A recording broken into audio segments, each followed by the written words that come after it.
Kenapa harga bahan baku porang rendah namun harga produknya tetap tinggi? Kemudian kemanakah mereka yang sering belusukan ketika porang lagi booming-boomingnya dan berkamuflase demi sebuah kepentingan dan menghilang ketika porang sudah mulai anjlok seperti saat ini? Assalamualaikum warahmatullahi wabarakatuh. Selamat berjumpa lagi bersama saya di channel Petani Milenial Nusantara. Kali ini kita akan membahas terkait harga porang yang sudah 3 tahun ini harganya anjlok, berbeda dengan beberapa tahun sebelumnya. Namun pada kali ini kita akan membahas kenapa sih harga bahan baku porang ini turun drastis, padahal harga produk dari porang ini cukup tinggi. Sama seperti ketika harga bahan baku porang ini murah, namun harga produknya tetap tinggi. Dan kemanakah mereka yang sering belusukan ketika porang lagi trending topik dulu?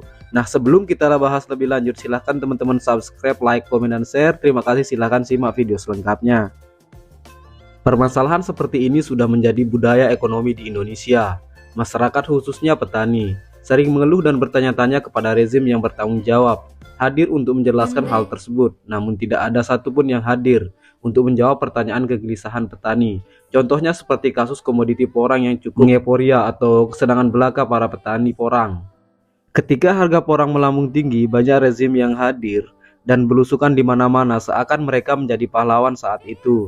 Mereka hadir dengan berbagai tujuan dan kepentingan dan berkamuflase pada momen itu. Mereka menjawab seluruh pertanyaan dan kebutuhan petani porang saat itu. Ada seminar di mana-mana, menawarkan bibit, menawarkan dana untuk mengembangkan porang, membantu petani untuk membuka lahan sehingga porang tersebar di mana-mana, sehingga mereka merasa berhasil mensejahterakan petani.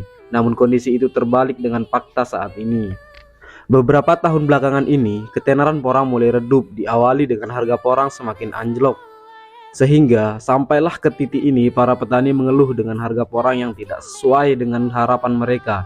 Biaya budidaya tidak sebanding dengan harga jual porang produksinya.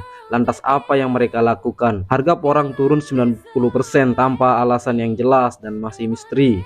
Sampai sekarang pertanyaan petani saat ini, kemanakah mereka yang sering belusukan kemarin yang selalu ngomongin porang, yang katanya bangga dengan hasil pertanian yang satu ini? Mereka tidak diminta ganti rugi atau tanggung jawab atas permasalahan ini, tapi sedikit tidaknya hadir memberikan jawaban alasan yang bisa menenangkan jiwa-jiwa yang resah ini.